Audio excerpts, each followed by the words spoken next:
சங்கீதம் 65.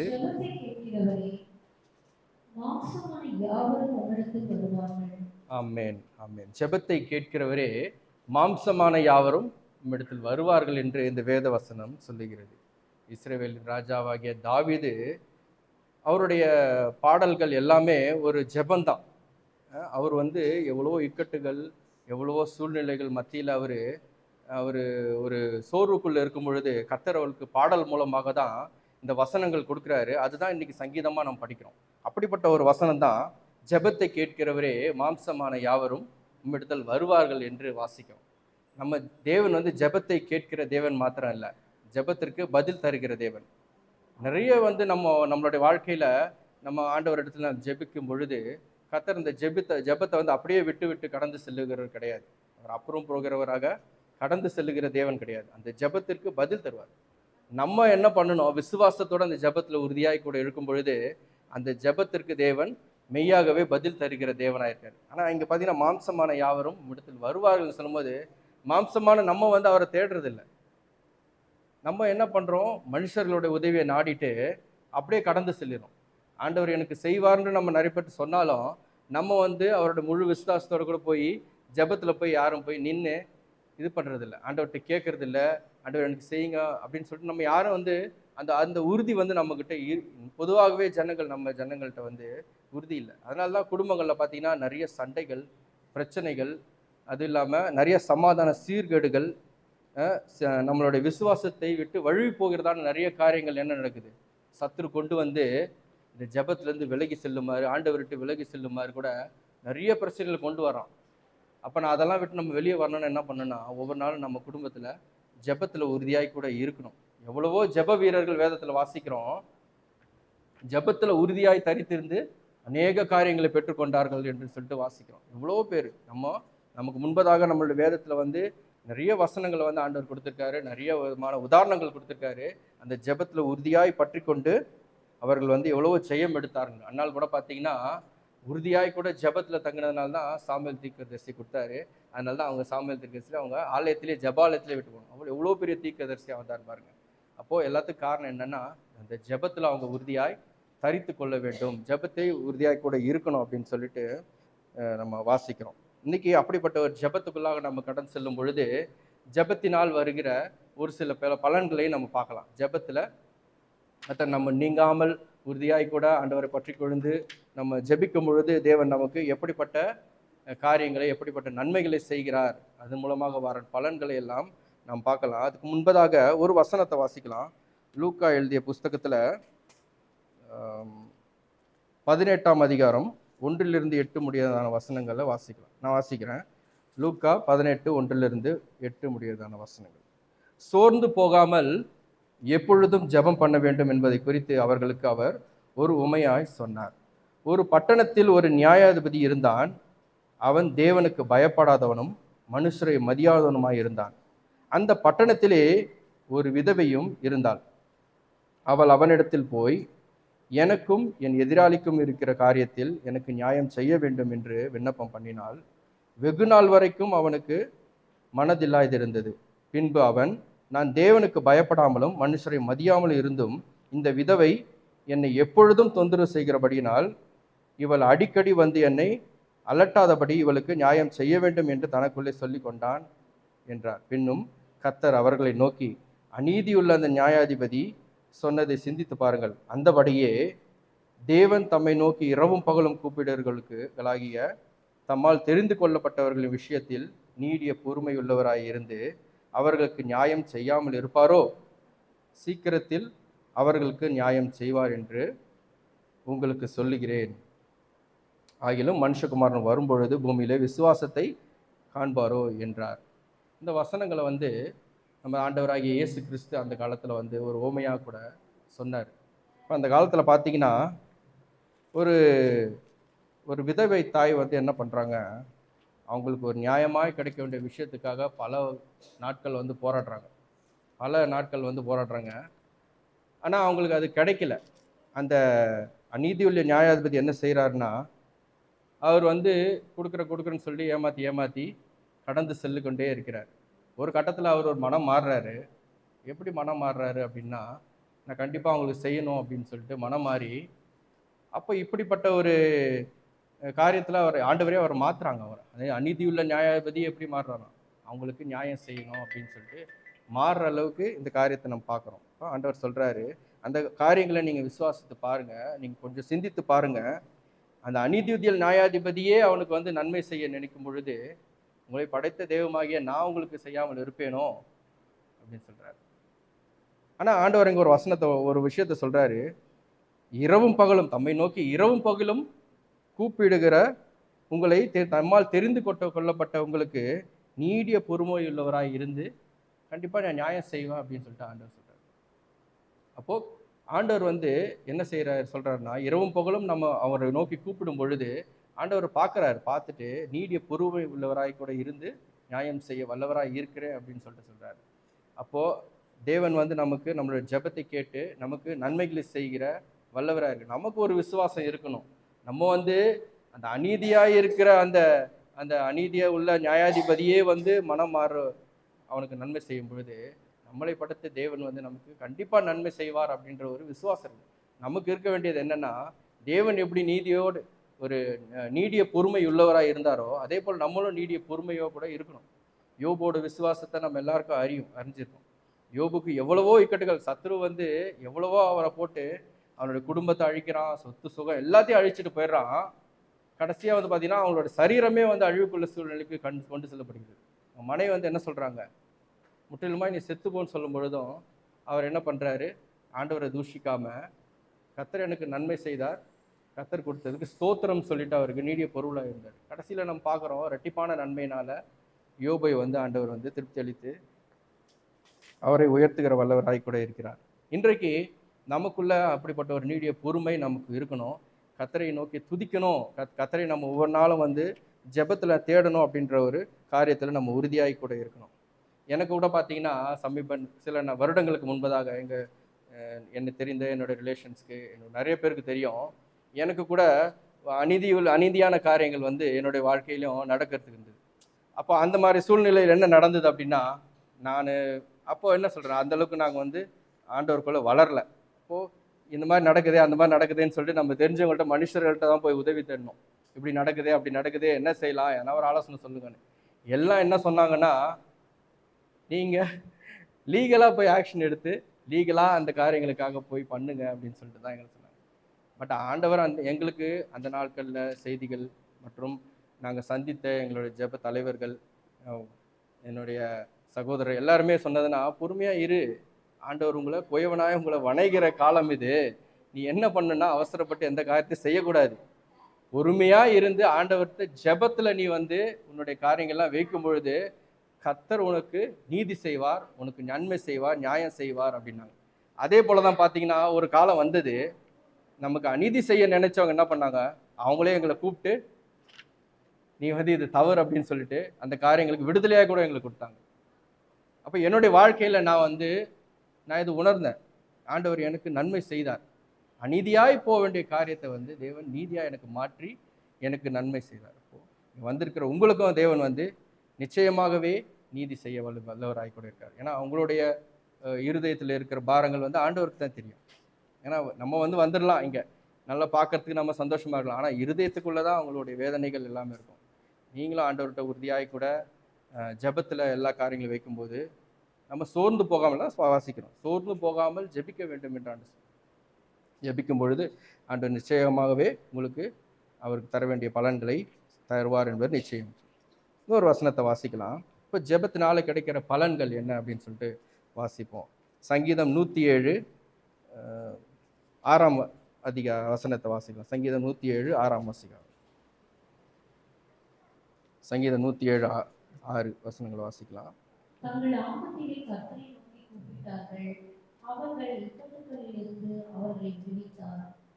ஆமென் ஆமென். தங்களுடைய ஆபத்து நாட்களில் இந்த ஜனங்கள் என்ன செஞ்சாங்கன்னா, கர்த்தரை நோக்கி கூப்பிட்டார்களாம். ஆண்டவர் என்ன செஞ்சார், அவருடைய இக்கட்டுகள் எல்லாவற்றிலும் நீங்களாக்கி அவர்களை விடுதலை கொடுத்தார், அவர்களுக்கு ரட்சிப்பை கொடுத்தார், ரட்சித்தார் என்று வாசிக்கிறோம். எவ்வளோ பவர்ஃபுல்லான வேர்ட்ஸ் பார்த்தீங்க. இஸ்ரேலின் தேவனாகிய இஸ்ரேலின் ராஜாவாகிய தாவீது எழுதுகிற இந்த சங்கீதம் எவ்வளோ பவர்ஃபுல்லாக இருக்குது பாருங்கள். ஆபத்து நாட்கள், ஆபத்து இல்லாமல் பிரச்சனை இல்லாமல் நம்ம யாருக்கும் நம்மளுடைய வாழ்க்கையில் இல்லை. அப்போது இந்த மாதிரி பிரச்சனைகள் வரும்பொழுது நம்ம என்ன பண்ணுமா, நம்ம ஆண்டவரை நோக்கி கூப்பிடணும். இடைவிடாமல் கூட நம்ம கர்த்தரை நோக்கி கூப்பிடும் பொழுது கர்த்தர் விடுதலை தர வல்லவராய் இருக்கிறார் என்று வாசிக்கிறோம். இந்த விடுதலை குறித்து பார்க்கும் பொழுது ஒரு அருமையான உதாரணம் ஒன்று இருக்குது. அப்போஸ்தலர் புஸ்தகத்தில் 17ஆம் அதிகாரம் 16ஆம் அதிகாரத்தில் நான் வாசிக்கிறேன். 24லேருந்து வாசிக்கலாம். 23லேருந்து. அவர்களை அநேக அடி அடித்த பின்பு சிறைச்சாலையிலே வைத்து அவர்களை பத்திரமாய் காக்கும்படி சிறைச்சாலைக்காரனுக்கு கட்டளையிட்டார்கள். அவன் இப்படிப்பட்ட கட்டளையை பெற்று அவர்களை உட்காவலறையிலே அடைத்து அவர்களை காவலிலே கால்களை தொழுமரத்திலே மாட்டி வைத்தான் என்று வாசிக்கிறோம். இது பார்த்தீங்கன்னா அந்த நாட்களில் சவுலும் சீலாவும் கொண்டு கர்த்தருக்குள்ளாக ஜனங்களுக்கு சுவிசேஷத்தை அறிவித்த நாட்கள் இது. அப்போ சுவிசேஷத்தை அறிவித்து கொண்டு வருகிற சூழ்நிலை அந்த நாட்களில் அவங்களுடைய வார்த்தைகளை கேட்டு அவங்க ஆண்டவருடைய சுவிசேஷத்தை அறிவிக்கும் போது ஜனங்கள் விசுவாசத்தில் பெருகி சபைக்குள்ளே ஜனங்கள் பெருகினார்கள் அப்படின்னு சொல்லிட்டு வாசிக்கிறோம். அப்போது அந்த நாட்களில் அந்த சிறைச்சாலையில் அவங்கள பிடிச்சு கொண்டு எடுத்துன்னு போய் தள்ளிடுறாங்க. தள்ளிவிட்ட பிறகு அவர்களை எப்படி மாட்டுறாங்களாம், அவங்களை கால்களை தொழுவத்திலே மாட்டி வைத்தார் என்று வாசிக்கிறோம். மாட்டி வச்சுட்டு அவங்கள சிறைச்சாலை அடைச்சி போட்டுறாங்க. அவங்க அங்கேருந்து வெளியே வர முடியாத சுச்சுவேஷன், அந்த ஒரு எப்படிப்பட்ட ஒரு கடுமையான சுச்சுவேஷன். அப்போ அந்த நேரத்தில் பவுல் என்ன செய்கிறார் பார்த்தீங்கன்னா, நடுராத்திரியிலே பவுலும் சீலாவும் ஜெபம் பண்ணி தேவனை துதித்து பாடினார்கள் என்று வாசிக்கிறோம். எவ்வளோ விசுவாசம் இருந்தாக்கா அவன் தலைகீழ் தொங்க போட்டு வச்சுருக்காங்க.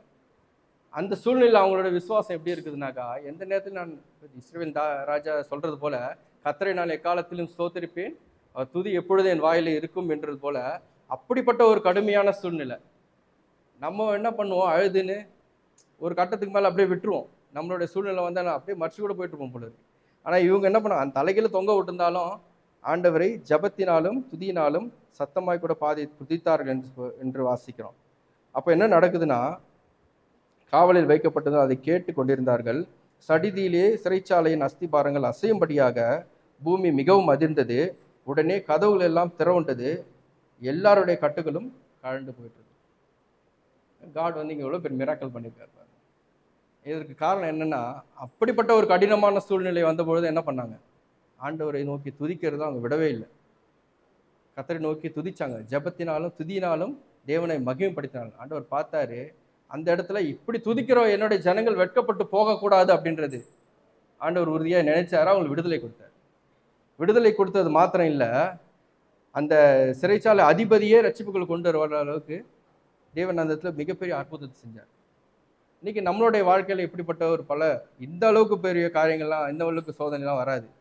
ஆனால் இந்த அளவுக்கு சோதனை வந்த பொழுது அவங்க என்ன பண்ணாங்க, உறுதியாகி கூட ஆண்டவர் இடத்துல இந்த ஜெபத்தில் உறுதியாக இருக்கும் பொழுது, நாம் ஜெபிக்கிறதுல ஏன் நம்ம ஜெபிக்கிறது ஏன் ஜெபிக்காமல் இருக்கணும்? நம்ம குடும்பங்களுக்கு ஒவ்வொரு நாளும் நம்ம குடும்பத்துக்காக ஜெபிக்கணும், சபைக்காக ஜெபிக்கணும். நமக்கு இருக்கிற பிரச்சனைகள்லாம் நீங்குமாறு கூட நம்ம ஜெபிக்கும் பொழுது கர்த்தர் நிச்சயமாகவே நமக்கு விடுதலை தர வல்லவராய் கூட இருக்கிறார். அப்போது இக்கட்டுகள், சோதனைகள், எந்த ஒரு காரியங்கள் வந்தாலும் தேவனுக்கு அநீதியாக இருக்கிற காரியங்களை நமக்கு நீதியாய் மாற்றுவார். நமக்கு இக்கட்டுகள் இருந்தாலும் இந்த சிறைச்சாலைக்காரர்களுக்கு தேவன் எப்படி உடை தெரிந்து அந்த தாழ்பாடுகளையும் தேவன் அவிழ்த்து போட்டாரோ, அதே போல நமக்கு விடுதலையும் தர வல்லவராய் இருக்கிறார். இன்னொரு வசனத்தை வாசிக்கலாம். சங்கீதம் 107, 19, 20. அவர் தமது வசனத்தை அனுப்பி அவர்களை குணமாக்குகிறார் என்று வாசிக்கிறோம். கர்த்தருடைய வசனம் நம்மளை குணமாக்குகிற வசனம். எத்தனை பேர் விசுவாசிக்கிறீங்க இன்னைக்கு? அவருடைய வசனம் நமக்கு குணம் அளிக்கிற வசனம். அவருடைய வசனத்துக்கு அவ்வளோ ஒரு பவர் இருக்குது. அவர் விடுதலை தருகிற தேவன் மாத்திரம் இல்லை, ஜெபத்தை கேட்டு விடுதலை தருகிற தேவன் மாத்திரம் இல்லை, ஜெபத்தை கேட்டு நீதி செய்கிற தேவன் மாத்திரம் இல்லை, ஜெபத்தை கேட்டு தன்னுடைய வசனத்தை அனுப்பி நமக்கு குணம் அளிக்கிற தேவனாய் கூட இருக்கிறார். எனக்கு கூட பார்த்தீங்கன்னா, இன்னொரு உதாரணம் சொல்வேன். சமீப நாட்கள், சில வருடங்களுக்கு முன்பதாக எனக்கு கால் அடிபட்டு ஒரு பயங்கரமாக நொறுங்கி போயிடுச்சு. அந்த சூழ்நிலையை பார்த்த என்னுடைய நம்ம நம்ம எங்களுடைய குடும்பத்தாருக்கும் தெரியும், அதே போல் என்னுடைய சர்ச் மெம்பர்ஸ் அனைவருக்கும் தெரியும் அப்போ எப்படிப்பட்ட ஒரு கடினமான சூழ்நிலை நான் இருந்தேன் அப்படின்னு சொல்லிட்டு.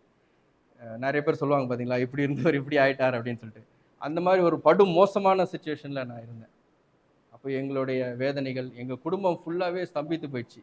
ஆனந்துக்கு இந்த மாதிரி ஆயிடுச்சு அப்படின்னு சொல்லிட்டு எல்லாருமே என்ன பண்ணாங்கன்னா ப்ரேயர்ஸில் தான் வச்சாங்க.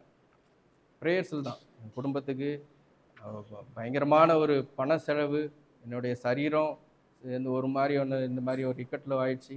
என் குடும்பத்தை சீர்தூக்கி நிறுத்துகிற அளவுக்கு பணம் இல்லை, வேலை போயிடுச்சு, வேலையும் போக முடியாத சுச்சுவேஷன் வந்துடுச்சு. இப்படிப்பட்ட சூழ்நிலை வந்திருக்கும் பொழுது நிறைய சர்ச்சஸும் சரி குடும்பத்தும் சரி எல்லாரும் தாங்கி நடத்துனாங்க, கொண்டாங்க. ஆனால் அந்த வலிகளிலிருந்து இந்த வேதனையிலிருந்து விடுதலை கொடுத்தவர் ஆண்டவர் மாத்திரம். அந்த வலிகள் ஒவ்வொரு நாளும் வந்து தூங்க முடியாமல் நிறைய கஷ்டப்பட்டிருக்கேன். ஒரு நாள் வந்து பார்த்தீங்கன்னா சுத்தமாக தூக்கமே கிடையாது. நைட்டு எல்லாரும் பட்டு தூங்கிட்டாங்க. நான் தூங்குறதுக்கு தூங்க முயற்சிக்கிறேன், மொபைல் எடுத்து பார்க்குறேன், கொள்கிறேன், தூக்கமும் இல்லை. எதனாச்சும் படிக்கிறேன், கொள்கிறேன், தூக்கமே வரல. பாட்டு போட்டு கேட்குறேன், நிறையா வந்து ஏதோ பார்த்துட்டு இருக்கேன் மொபைலில், ஏதோ நியூஸ்லாம் வாசிக்கிறேன், கொள்கிறேன், ஒன்றுமே தூக்கம் வரல. ஒரு கட்டத்தில் என்னால் முடியல, ஒரே அழுதுட்டேன். அன்றைக்கி ராத்திரி ஃபுல்லாக அழுதுகிட்டே தான் இருந்தேன். நான் அப்படியே அந்த காலில் வந்து போட்டு குடையுது, அப்படியே போட்டு அந்த அடிப்பட்ட அந்த இடம்லாம் வந்து ஆறுதா இல்லை வந்து என்ன நடக்குதுன்னு தெரில, போட்டு கொடன் குடஞ்சி அப்படியே எனக்கு தூக்கமே வரல. அந்த வலி வந்து என்னால் சொல்ல முடியல, அப்படிப்பட்ட ஒரு வலி இருந்தது. மெய்யாகவே சொல்கிறேன். அந்த நேரத்தில் வந்து நான் சரளா வந்து படுத்துட்டு இருந்தாங்க. அவங்கள்ட்ட கத்துறேன், அம்மா வலிக்குது எனக்கு, என்ன பண்ணுறது சொல்லு அப்படின்னு சொல்லிட்டு. ஜெபம் பண்ணுங்க அப்படின்னாங்க. ஜெபம் பண்ணிகிட்டே இருந்தேன். அப்போ கூட வந்து பார்த்தீங்கன்னா எனக்கு வலி அடங்கலை. திரும்ப பார்த்தேன், தூங்கிட்டாங்க, எல்லோரும் தூங்கிட்டாங்க. மறுபடியும் யாரையும் டிஸ்டர்ப் பண்ண முடியாது, எனக்கு தூக்கம் இல்லை, எல்லோரும் டிஸ்டர்ப் பண்ணக்கூடாதுல்ல, நான் தூங்கணும். என்ன பண்ணேன், பைபிள் இருந்தது, பைபிள் எடுத்து வச்சு சங்கீதத்தில் வந்து 11ஆம் அதிகாரத்தை வசனம் தான் வாசித்தேன். வாசித்த உடனே உண்மையாக சொல்கிறேன், அந்த வலி போயிடுச்சு. அப்போ என்னுடைய வாழ்க்கையில் நான் உணர்ந்தேன், கர்த்தர் வந்து வசனத்தை அனுப்பி உன்னை குணமாக்குகிறான்னு சொல்லிட்டு. அன்னைக்கு ராத்திரி எனக்கு நான் எந்த இடத்துல வேணாலும் சொல்லுவேன், தேவனுடைய வசனம் வந்து அவ்வளோ பவர்ஃபுல்லான வசனம். இப்போ என்னுடைய வாழ்க்கையில் செய்த தேவன் இன்னைக்கு நம்ம வந்திருக்க உங்க கூடியிருக்கிற ஜனங்களாக உங்களுக்கு ஏதோ ஒரு காரணத்துக்காக இருதயத்துக்குள்ளே எவ்வளோ பெரிய பாரத்தில் வந்திருப்பீங்க.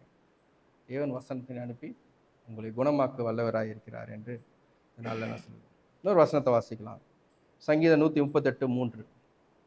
நான் கூப்பிட்ட நாளிலே எனக்கு மறு உத்தரவு அருளினார், என் ஆத்துமாவிலே பலன் தந்து அவர் என்னை தைரியப்படுத்தினார்.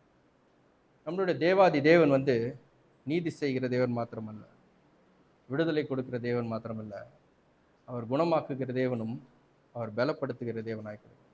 பவுல் சொல்கிறாரு, என்னை பலப்படுத்துகிற கிறிஸ்துனாலே எல்லாவற்றையும் செய்ய எனக்கு பலன் உண்டு என்று வாசிக்கிறார். அவளுடைய காரியங்கள்லாம் இன்னைக்கு வாசித்து நம்ம விளக்கம் கேட்டாங்கன்னா அது நாள் பத்தாது. அப்புறம் அப்படிப்பட்ட சோதனையை சென்ற பவுல் அடிகாருக்கு ஆண்டவர் என்ன சொன்னாரா, பலப்படுத்தி அவர் இன்னைக்கு சாட்சியாக நிறுத்தி அவருடைய புஸ்தகங்களை, அவருடைய நிருபங்களை வாசிக்கிறது. இன்றைக்கு நமக்கும் தேவன் பலன் தந்து நம்முடைய ஆத்மாவை, அழிவுக்கு செல்லுகிற ஆத்மாவை என்ன பண்ணுவார், பலப்படுத்த வல்லவராய் கொண்டிருக்கிறார். ஏசாயா 40:31 வாசிக்கிறோம், கர்த்தருக்கு காத்திருக்கிறவர்களோ புது பலன் அடைந்து கழுகுகளை போல செட்டைகள் பரப்பார்கள். இன்னைக்கு பலன் இல்லாதவனுக்கு கர்த்தர் பலன் தள்ள வரவளாக இருக்கிறார். எனக்கு இப்படிப்பட்ட சூழ்நிலை இருக்குது, என்னுடைய குடும்பத்தை நடத்த என்னாலுக்கு பலன் இல்லை, எனக்கு வந்து அது இல்லை இது இல்லைன்னு சொல்லி அழுது புலம்புறதை விட்டுட்டு தேவ சன்னிதானத்தில் முறையிட்டீங்கன்னாக்கா கர்த்தர் உன்னை பலப்படுத்த வல்லவராக இருக்கிறார் என்பது நிச்சயமே நிச்சயம். நம்மளுடைய சர்வீஸ் ஸ்டார்ட் பண்ணுறதுக்கு முன்னாடி அண்ணன் கூட சொன்னாங்க, கர்த்தருக்குள் மகிழ்ச்சியாக இருப்பது என் பலனாக இருக்குன்னு சொல்லிட்டு. எந்த நேரத்தில் நம்ம கர்த்தரை நோக்கி ஸ்தோத்தரிக்கணும், கர்த்தரை கொடுக்க வேண்டிய அந்த கனத்தையும் மகிமையும் கொடுக்கும்பொழுது கர்த்தர் மெய்யாகவே அவருக்குள்ளே நம்ம வந்துட்ட பொழுது அவருக்கு நமக்கு என்ன இருக்குது, எந்த ஒரு குறையும் இல்லை. நிறைவானது வரும்பொழுது குறைவானது எல்லாம் ஒழிந்து போகுது. கர்த்தர் நமக்கு பலன் தருவார் என்பது நிச்சயம். இன்னொரு வசனத்தை வாசிக்கலாம். பிலிப்பியர் 4:6-7. பிலிப்பியர் 4:6-7. ஆமென். ஹல்லேலூயா.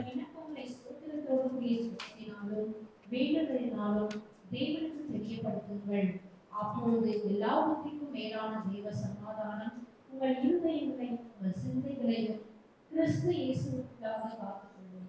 ஆமென் ஆமென். நம்மளுடைய கவலைகள் எல்லாவற்றையும் ஒரு பக்கமாக வச்சுட்டு கர்த்தரிடத்தில் நம்ம எதுக்கும் கவலைப்படாமல் தேவனிடத்தில் முறையிடும் பொழுது தேவன் என்ன சொல்வார், நம்முடைய ஸ்தோத்திரத்தினாலும் ஜெபத்தினாலும் தேவனுக்கு தெரியப்படுத்தும் பொழுது ஆண்டவர் உனக்கு சமாதானத்தை தருவேன் அப்படின்னு சொல்கிறார். இன்றைக்கி நம்ம குடும்பங்களில் பிரச்சனைகள் வரும்பொழுது ஒரு பிரச்சனையை ஒரு ஸ்டார்ட் பண்ணால் என்ன ஆகுது, அதுக்கு மறுப்பு இன்னொன்று சொல்லுவாங்க, அதுக்கு இன்னொன்று சொல்லுவாங்க, சொல்லி சொல்லி சொல்லி சண்டை வந்துடுது. சில குடும்பங்கள் அந்த சண்டை எப்படி போட்டுனா அடித்தடியில் போய் மாறிடுது, மாற்றி மாற்றி அடிச்சிக்கிறாங்க. விசுவாசி குடும்பத்தில் அந்த மாதிரி இருக்குது. அந்த மாதிரி ஒரு சூழ்நிலை வந்துடுது. சமீபத்தில் ஒரு செய்தி ஒன்று நான் கேட்டேன். ரொம்பவே அது ஒரு ஆச்சரியமாக இருந்தது. ஒரு குடும்பத்தில் அவங்களுக்கு ஏதோ ஒரு பிரச்சனை. அந்த குடும்பத்தில் அந்த குழந்தைக்கு 2 குழந்தை இருக்காங்க. ஒரு குழந்தைக்கு சரீரத்தில் சுகவீனம் வந்துடுச்சு. என்ன பண்ணுறாங்க, ஆஸ்பத்திரி கூட்டின்னு போயிருக்காங்க. அந்த சுகவீனம் சரியாகலை, இன்னும் கொஞ்சம் நாள் வெயிட் பண்ணணும். சின்ன குழந்தை. அந்த சகோதரியோடைய தாயார் வீட்லேயோ சொந்த பந்தங்கள்லாம் சொல்கிறாங்க, இதுக்கு நீ அங்கே கூட்டின்னு போனோம், தர்காவை கூட்டின்னு போனோம், அப்படி கூட்டின்னு போனோம், எப்படி கூட்டின்னு போனோன்னு சொல்லி சொல்கிறாங்க. அதை முன்னிறுத்துறாங்க இவங்க. இவர் என்ன பண்ணுறாரு, இவர் சொல்கிறதான் கேட்கணுன்றார். ஆஸ்பத்திரி கூட்டின்னு போனோம், மறுபடியும் போய் பார்க்கலாம். இவங்க இல்லை, அங்கே கூட்டின்னு போகலாம், காலையில் போய் கூட்டின்னு. இவருக்கு அதில் உடன்பாடு இல்லை. மாறி மாறி பேசினா 2 பேருக்கு சண்டை அங்கே அடித்தடிக்குள்ளே போய் வந்துச்சு. அப்போ அங்கே பார்த்துன்னு இருக்கிற அவங்க பெரிய பொண்ணு பார்த்துட்டு சொல்லுது, ஏன் இந்த மாதிரி அப்படின்னு சொல்லிட்டு முட்டிக்கால் போட்டு ஜெபம் பண்ணும்போது அவங்க இருதயங்கள் உடைக்க போகுது. அந்த கணவனுக்கும் மனைவிக்கும் நம்ம போடுற சண்டை நம்மளுடைய பிள்ளையை எப்படி பாதிச்சிருக்கு. அந்த குழந்தை முட்டி போட்டு ஜெபம் பண்ணி ஜெபத்தில் ஆண்டவரே எங்களுடைய அப்பா அம்மாவுக்கு நல்ல ஞானத்தை தாங்க. எவ்வளோ செய்தி கேட்குறாங்க, கொள்கிறாங்க, எவ்வளோ வசனம் காலைல ஆனால் பைபிள் எடுத்து வாசிக்கிறாங்க, ஆனால் ஜெபத்துலேன்னு சொல்லி அழுது ஜெபம் பண்ணு. அதை பார்த்த அந்த சகோதரன் சகோதரியும் மாறி கூட செஞ்சு அப்படின்னு ஆஸ்பத்திரிக்கு போனாங்க. அப்போது சமாதானம் சீர்குலைக்கப்படுகிறது. இப்போ நமக்கு எந்த பிரச்சனை வந்தாலும் கொண்டாலும் நம்ம ஆண்டவருக்கு தெரியப்படுத்தும் பொழுது, கிறிஸ்து இயேசுக்குள்ளாக உங்கள் சிந்தைகளும் தேவ சமாதானம் காத்துக்கொள்ளும் சொல்லுது. கிறிஸ்து இயேசுக்குள்ளாக காத்துக்கொள்ளும்போது சமாதானத்தை தருகிறவர் நம்ம ஆண்டவராகிய இயேசு கிறிஸ்து. உலகம் தருகிற சமாதானம் இல்லை, என்னுடைய சமாதானத்தை விட்டு செல்லுகிறேன் என்று ஆண்டவர் சொல்லுகிறார். அவர் சமாதான பிரபு, சமாதானக்காரனாக இருக்கிறார். இன்றைக்கு நம்ம குடும்பங்களுக்கு நம்ம ஜெபத்தில் நம்ம ஆண்டவர் உறுதியாய் கூட ஆண்டவரிடத்தில் நாம் மன்றாடி ஜெபிக்கும் பொழுது கர்த்தர் நமக்கு நீதி செய்வார், கர்த்தர் நமக்கு விடுதலை தருவார், கர்த்தர் நமக்கு குணம் தருவார், பலன் தருவார். எல்லாவற்றுக்கு மேலாத தேவனுடைய சமாதானத்தையே நமக்கு தரவழுகிறார். உண்மை உறுதியாய் பற்றி கொண்ட மனதடைவன் உண்மையே நம்பியிருக்கிறார், அவனை பூர்ண சமாதானத்தன் காத்துக்கொள்வேன் என்று வசனம் சொல்கிறது போல கர்த்தரை நோக்கி கூப்பிடும் பொழுது தேவன் நமக்கு சமாதானம், அவரை அறியாதும் எட்டாததுமான பெரிய காரியங்களை செய்ய வருகிறார், நல்லவராயிருக்கார். இன்னைக்கு நம்ம குடும்பங்கள்லாம் என்ன பண்ணுமா, கர்த்தருக்கு நமக்கு விடுதலை வேணும் அப்படின்னா நம்ம ஆண்டவரத்தில் நம்ம ஜெபிக்கும் பொழுது நம்ம குடும்பங்களுக்கு விடுதலை தருவார், சுகம் தருவார், பலம் தருவார், சமாதானம் தருவார். நேகருக்கு நம்மளையும் ஒரு சாட்சியாய் கூட நிறுத்துவார். எங்களுடைய மிகப்பெரிய பாரம் என்னன்னா, இந்த சர்ச்சில் அநேக ஜனங்கள் ஆண்டவரை தொழுதுக்கணும். இன்றைக்கி இவ்வளோ பேர் வந்திருக்கோம். ஒவ்வொரு வாரமும் நாங்கள் அங்கேருந்து வரோம், இங்கேருந்து வரோம் சொல்லி ஆட்டோமேட்டிக்காக இங்கேருந்தே நிறைய ஜனங்கள் வரும். அதுக்கு என்ன பண்ணணும்னா, இந்த சபை விசுவாசிகளாக நீங்கள் இங்கே ஜெபம் பண்ணணும். உறுதியாக சோர்ந்து போகாமல் கூட நீங்கள் ஜெபம் பண்ணணும். கர்த்தர் மெய்யாகவே என்னை கேளும் ஜாதிகளை தருவேன்னு சொல்கிற ஆண்டவர் சொல்கிறார் இல்லையா? அதனால் ஒரு குழுவாக கூட நீங்கள் ஜெபிக்கலாம். வாரத்தில் வெள்ளிக்கிழமையில் ஐயா இங்கே ஜெபிக்கிறாங்க, அவரோட கூட ஜெபிக்கணும். உங்களால் முடிஞ்ச அளவுக்கு இங்கே சுவிசேஷம் சொல்லணும்.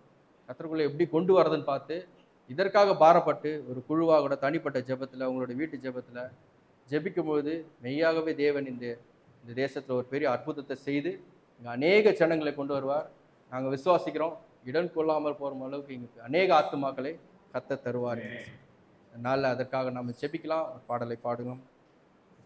உள்ளமதின் பாரங்களை ஊக்கமாய் கர்த்தரிடம் சொல்லுவோம்,